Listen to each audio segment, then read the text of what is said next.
Hello everybody, how are you? It's been a while so long that we have went back to our roots. Um,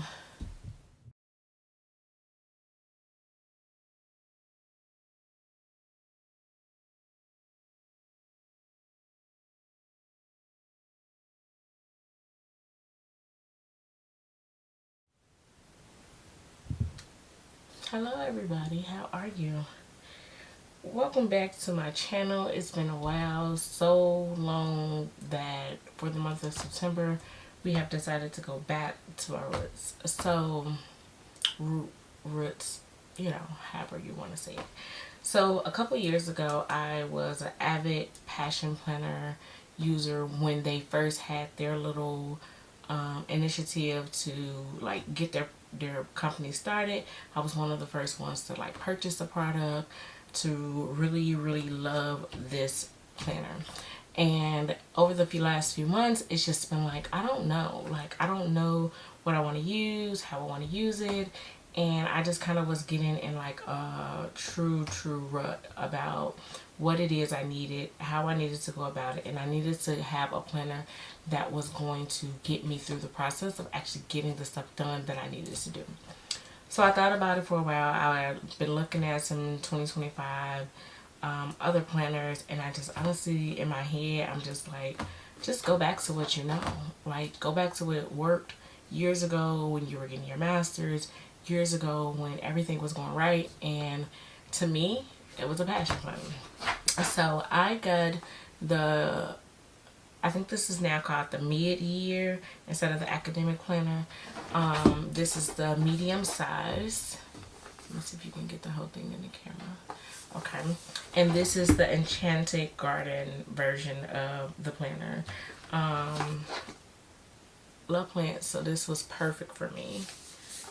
The front and the back.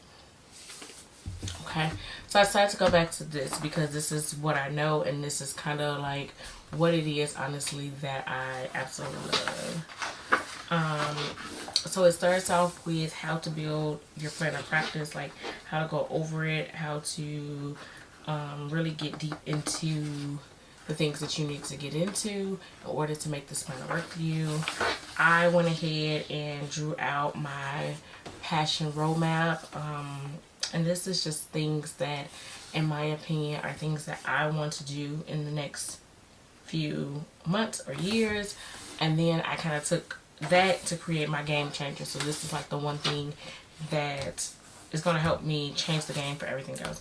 My main thing is to automate one by one liner, which is my business. So to really put that into perspective and how to make that work over the next few months. So we'll see. It has the yearly overview for 2024 and 2025, and then you can use this space for however you would like to use it. I didn't go back as much to backdate for July as I should have, so I kind of left July blank, but let's go over what it looks like. So if you could see here, it's hourly here. It is a dated one. They do have undated, but I like dated preferably. Your focus for today, this week's focus, good things that happen, and you can kind of write them down here.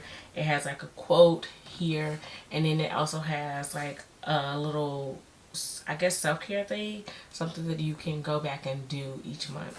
At the bottom on this side, it has personal to-do list, and then it has top priority, and then errands to run, and it has the same thing to do for work to do. So you can do that here. You can change this for personal, business, however you would like to use it. Because I'm not using this planner for work related items for the most part, I will list like important stuff I need to do for work, like on a schedule or things of that sort, or days that I need to make sure I know that I'm not going to be at work. I will put those in here, but my work to-do list is in a separate planner, which I could record a video of that in a separate video. But so this will just be personal, and then business to-dos here. On the opposite side, it just has space for infinite possibilities, so it's just open space. So you can write some stuff down that you might want to do for that. So it goes through every single, sorry, it goes through every single month. And then at the end of the month, there is a monthly reflection where you go in and you reflect on your month. What was the most memorable part of this past month? What are the 3 biggest lessons you learned in the past month? Review your planner in the past month and assess your priorities. Are you happy with how you spent your time? If not, what steps can you take next month to adjust them? What did you accomplish this past month? What are you most proud of? How are you different between the past month and the month before it? What or who are you especially grateful for this month? Name 3 things you can improve on in the upcoming month, and then you're rating your month down here from 1 to 10. And then like a checklist here. Highlight your accomplishments, go back to your passion roadmap, and highlight any goals you reached or steps you completed. So that's kind of going back to what you put here and how you go about it from here. So you go back and just kind of make sure that you're checking that off. Choose this month's game changer from the roadmap, so you're getting ready to prepare for a new month, and then how to go about adding that to your next month. And then set your checkpoints. Like, when do I want to check my progress? When do I want to make sure that I'm actually completing the task? So you want to be able to do that. Then you have, so this is August here. And I went back in and I just kind of put a few things in for August and try to prep. So the real month that I'm going to be using this planner is going to be for September, which I need to go in and like update it for September, which I'll do. So just kind of going in, and then the monthly spread, if you can see here, it says this month's focus for personal and work here. So you have 2 sections: people to see, places to go, things to learn. You have your monthly spread on 2 pages. At the bottom, your personal projects. So you have the top priority project, and then some lines for, and you mark the due date. Then you have the project, just a regular project, and then here. And again, I'm not using this for work related, so this will be business related and personal life. This is the breakdown to create your map of your month's game changer. And if you see in August, it was to automate 1-by-1 learning. I need to learn Notion, create a list of forms that I want to automate, create the actual forms, and then update my website for Fall Academy, which, guess what? I ain't doing none of that. So that's all kind of moving over to September. And so far I just have football games in here for my godson to go see his football games. Now, once you're done with the monthly, so there is, I'm gonna go, there it goes, here. This is after December. This is the mid-year your mid-year passion roadmap. So this is kind of where you do like a check-in in the middle of the year. If you've accomplished the goals from the beginning of the year, this is like that opportunity for you to go back in and like check in with yourself mid-year, and then readjust your goals and then strategies for the year. Okay. At the end of the planner, they have the end of the year reflection. You rate your year from 1 to 10. Advice you give yourself at the beginning of this year, so going into a new year. In this case, this would be July would be the new year. What are 3 biggest lessons you learned this past year? What is one way to incorporate these lessons to your life? Review your planner and assess your priorities. Are you happy with how you spent your time? How are you different between this year and the last year? What or who are you especially grateful for this past year? And name 3 things you can improve on next year. So a reflection is good to go back in and just really think about like what you need to change. And this is good for me because I always think about the fact that my year starts in July. July is my birthday month. July 7th is my birthday, and I like to think about it then. Not only that, because the school year begins in August, so I kind of do my reset more so in July than I do it in June.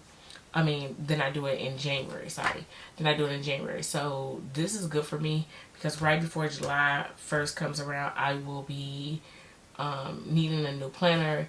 Hopefully I'll be sticking to this one all year. We'll see how that goes. And really going into the new one. At the back of the, they have some blank pages. They have some dot grid as well. And then they have a little pocket with stickers. And they give you a passion planner sticker. Grow at your own pace. That's cute. Some stickers. Took a break. Some self-care stickers. Your Magic. And then this one's, no, it's two. That's on my best stick. Just some Reach for the Stars stickers. And then like some little to-dos in the back as well. This is like a little pocket back here where you can keep other stickers, which I'm going to actually use for other ones. And then, as you can see here, it does have this little, I guess, bookmark here where you can mark it. And it has a little rubber band. You don't have to use it. But if you want to keep your pages together, you can also put that on there to keep it all together. So, going back to what I know, guys. I'm going to go back into my passion planner because it's very important for me to just be prepared and ready to go. So, that's what we have for 2020, the end of 2024 going into 2025. We're going to be using this as our main planner. So, don't forget to like, subscribe to this video. Let me know which planner you're thinking about using for 2025. Can't wait to see what everybody is choosing. See you later. Don't forget to like and subscribe.